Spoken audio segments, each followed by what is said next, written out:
So today we're going to be discussing some of the last Soviet milsurp that's in Canada. As of right now, today is December 22nd, 2025. If you hear any humming or ticking noises, I got a couple of heaters running. It's minus 16 outside. I'm out in the garage. It's still work in progress. So please pardon the noise. I'm not an editor by any means, so for you to go through and learn a whole skill, it's just not happening. So first, I'd like to give a shout out to a new website that started up called Brassnet. Available on your phone, on your desktop. Very easy to use. It's an alternative to Facebook for the firearms and outdoorsman community here. It's got a very easy to use marketplace. I've already sold stuff on there. Very slick and easy to use. You just do your normal posting, set your groups up. Just launched about 2 weeks ago. So sign up. It's free to use. Give them some love. Start moving your stuff over because Facebook's going to cancel you at some point anyway. Just like YouTube's probably going to cancel this at some point. So just start moving your stuff over. Great service to the community. Let's get on that.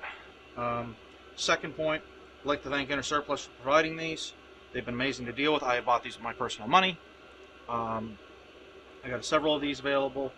So bought quite a few of them. These all come from all the crates that these come in are marked from Poland. So that's a source of origin for these. These are Soviet-made rifles. They went to Poland at some point, and now they're here. This video, I just want to go over some differences of them and tear them down and show you just how nice and simple these really are. I will go forward and say that I've had several new shooters behind these ones and another one of mine that I'll show you here in a minute. Even at 100 meters or 100 yards, whatever the hell the ranges are, nobody can miss with these. Like, it's got 9130 sight, same barrel length and everything. They're just so nice and easy and to use, and they're accurate, and I can put newer shooters behind them, give them basic instructions, and they're hitting a 6-inch plate every friggin' time with iron sights at 100. Amazing. Barrels, I believe, are 6-groove Ballard rifling, by the way.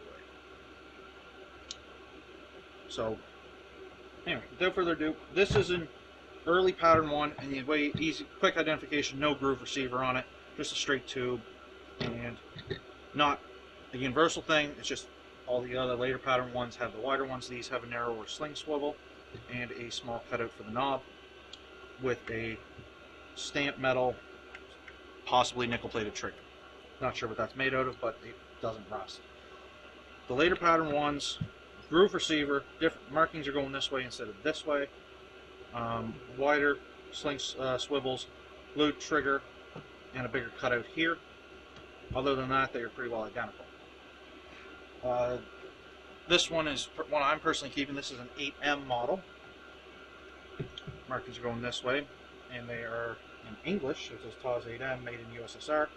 Groove receiver, stocks, obviously a different pattern. Cut checkering. It has a stamped metal butt plate, very much like a Kui, versus these ones are bical Bakelite. They're stamped bical and have a white line spacer. This one also has a groove running all the way up, different sling swivels, just some differences.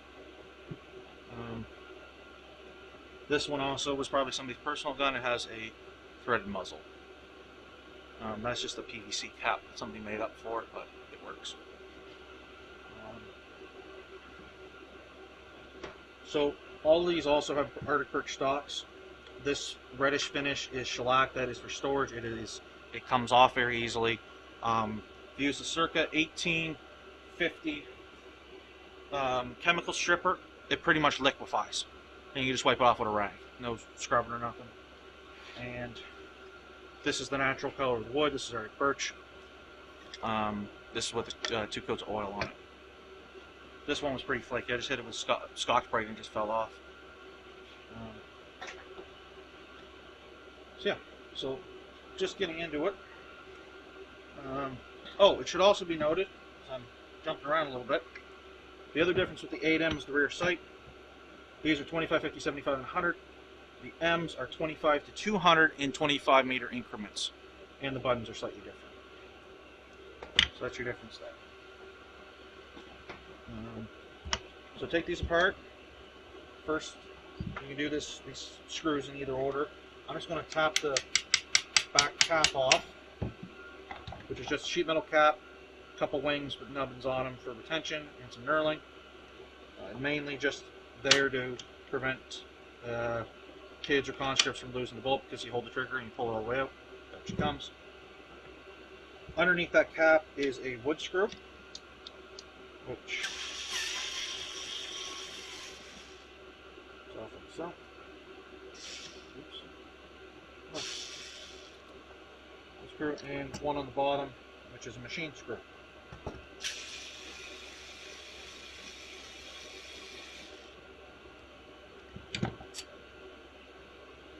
Comes up, you want to pull the trigger right off, 2 wood screws here. Rear swivel is has a wood stud on it, so it threads in and out of the wood. This one is a machine with a cap on it. Other than that, not much going on with the stock. Very basic, very simple. The metal, if you want to pull the barrel off, there's a pin here. Drift the pin out, hit the barrel from inside with a dowel. Barrel comes off. And then you can take the rear sight assembly off, beat that backwards, because that itself is on a 3/8 groove. Front sights on all these are also driftable. The dovetail. And then your trigger assembly is here. Take this apart, really, you just pull the screw out, spring comes off, you disengage the safety, pry that off, trigger comes out. Actually, yep, that's it, because these 2 dimples here are for the cap's dimples to go on. That's it. Your safety, that's off. Rotate forward, goes underneath, can't pull the trigger. That simple. Your ejector is built into the tray. It's a little nubbin right here. That is integral. Your bolt, dual extractor, separate pin, separate coil springs. Drift all that apart, there you go. If you want to get in further of this, drift this pin off the back of the bolt here, unthread this, guts come out. That's a very low parts count gun. If I was guessing, I'd say under 40. That's might be straight, might be closer to 30. Reassembly. Drop her back in.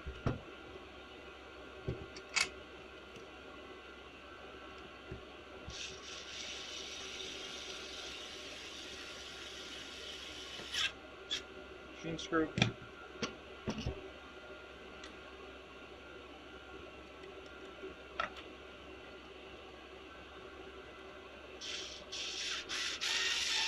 This screw.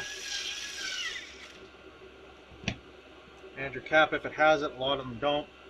It's just an easy part to go missing. Again, it's about part retention back in the day. And these are under tension, so grab the tap with a polished hammer, and away we are. And just so you can see, strap around on, closes up, fire it, and away it spits. And keep going, keep going. Very easy to use. There's no fiddling into the chamber. You just drop it on the tray, close it home, and away you go. Really nice and easy to use. So yeah, that's just a quick overview of the ToZ T-08s. Only other thing really to know is serial numbers are usually on the side of the receiver here. These later patterns, all the ones I have, are stamped off stock. 22LR here. The early pattern does not. Then your Soviet markings here, I cannot read Cyrillic. Serial number on the bolt and on the receiver. So, marking for the guns here. Hopefully that's interesting. Hope you all have a good one. Should have some more stuff coming up here soon.